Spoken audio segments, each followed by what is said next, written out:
擁有呢個大平層，你就知道你奮鬥嘅意義係咩啦。嗱，咁我哋睇呢個大平層咧，197方可以用嘅面積竟然超過197方，有咩唔同咧？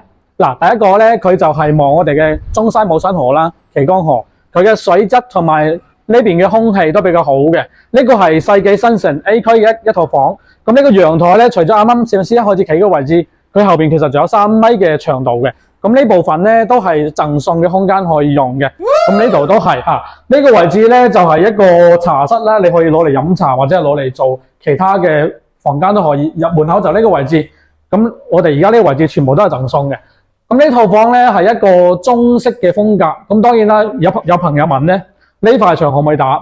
可以打咗佢嘅。咁你就可以做一個更加大嘅大廳啦。佢係一個南北對流嘅中式風格。嗱，你睇個裝修嘅質量都比較好嘅。咁呢邊咧都係望我哋小區環境嗱，望別墅景啦、河景啦，嗰個視野非常之開闊，而且咧樓距唔會話近嘅。就連個廚房都好大 ，U 字型嘅廚房啊嘛，大概3人住飯都冇問題。呢邊仲預留咗冰箱位，仲有一個比較特別嘅地方咧，陣間再講下。佢除咗贈送空間比較多咧，佢仲係一個複式嘅戶型。嗱，呢度咧係公共衛生間嗱，空間都好大嘅。隔離呢度咧就做個客房。咁再過嚟呢邊咧，呢間房我而家所企呢個位置咧，其實係啱啱主陽台嘅一部分。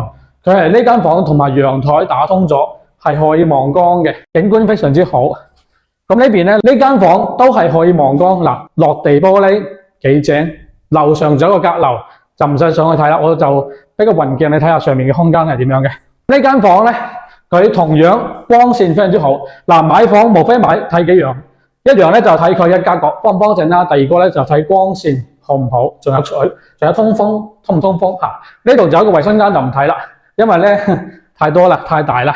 嗱，再到主人房，同樣係我哋嘅落地玻璃嚇，呢啲房咪就係享受咯。嗱，張床放喺度休息，望住光景嘅感覺超正。對，呢邊個衛生間都好大啊，2個洗手台，塊鏡都好大嚇，淋浴室啊同埋去廁所嘅地方都有。咁呢套房係屬於呢個大戶人嚟講，單價最低一套，相比上一年嚟講，已經係總價少咗50幾萬㗎啦。